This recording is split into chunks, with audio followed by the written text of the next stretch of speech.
One can only speak with the words that arise. Do these, do these words belong to me? Are they planned, organized, constructed, delivered with some intent, with some need, with some desire, with some recognition? Words are simply words. Thoughts are simply thoughts.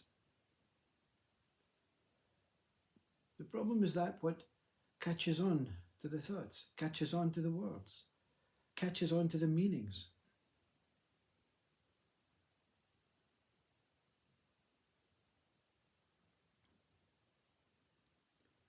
This that speaks, part human, part soul, part spirit, part consciousness, part being, part mind, part ego, part God, part Brahman, part absolute, part Vishnu, part life. What's the difference? Are we made up and constructed out of thousands and thousands of parts like the body is constructed out of thousands and thousands of atoms and molecules and light and energies? And there's only one whole life. I am not a person in this life. I don't exist in this life. It's just an idea. It's a flashing thought that will pass. A changing entity, never the same. Never 2 moments this body is the same. Never 2 nanoseconds is life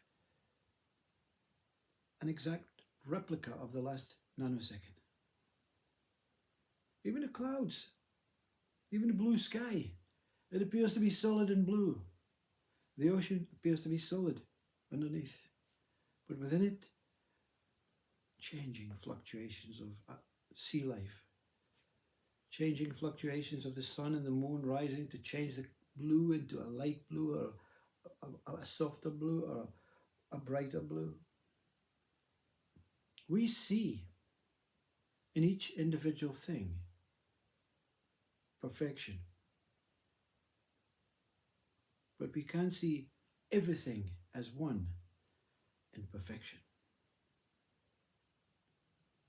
Does money have a value? Is it perfect? Of course it is. It's made from nature. It's paper. It's beautiful. When you need to pass a note on to someone you dearly love in the classroom,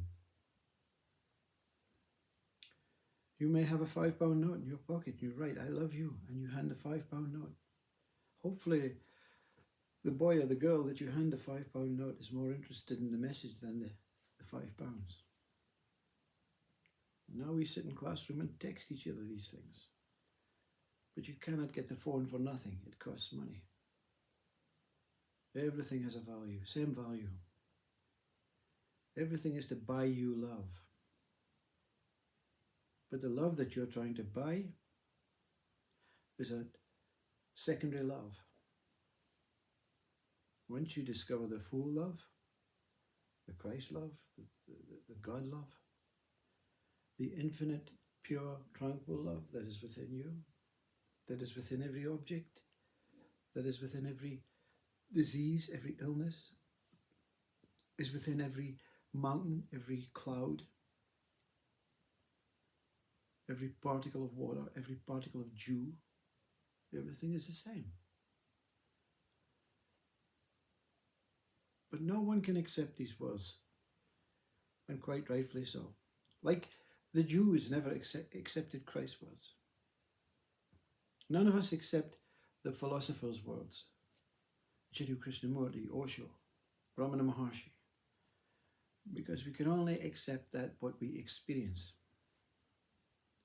So this is an experience trying to project an idea of what the result is of this experience. Am I a person? No. Am I a soul? No. Am I a saint? No. Am I a form now? Not denying all these as one, but denying the individual association, the individual attachment to one in particular, to make comparisons and measurements and preferences. This body will pass, and whatever I am will become a feather on a bird's wing. Is that a disgusting thought to you?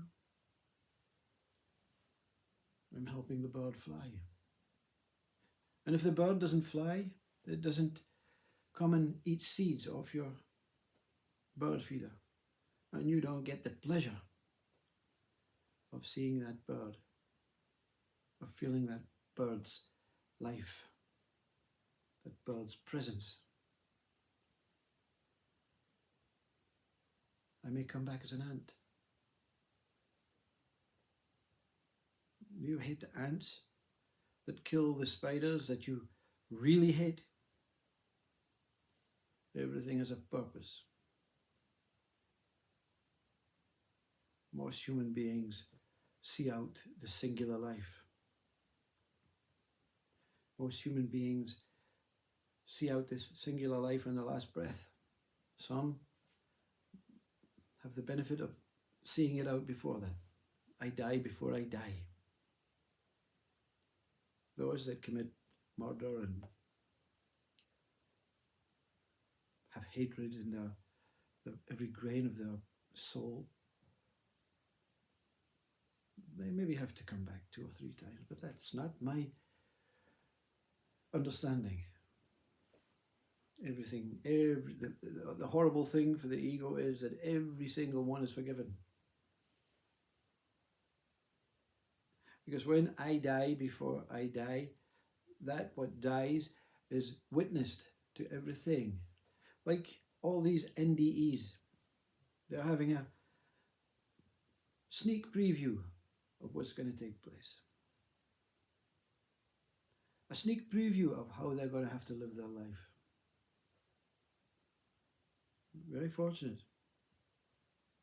Consciousness is giving many sneak previews right now.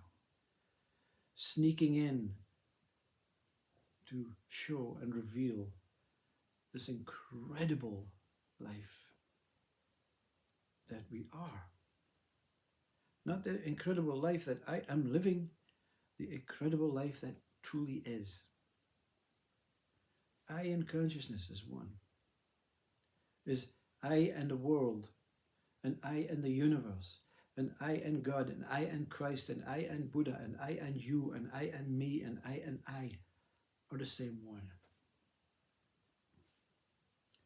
There is no division, no inequality, no anger, no hatred, no conflict, no overwhelming stimulated joy, no sex, no drugs, no rock and roll. It's much, much more profound, much more deeper than a lucid trip on a drug.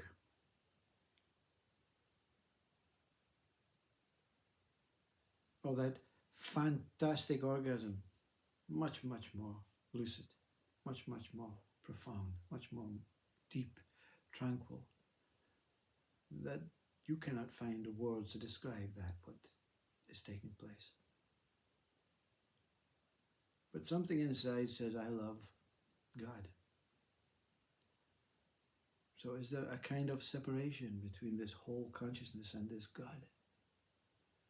Can consciousness, that what we all are, that what I am, individually or collectively, can this consciousness in its purest state, in its purest transcendental, universal, cosmic, God, spirit, human state, still realize that there's something incredibly more incredible than the life that is?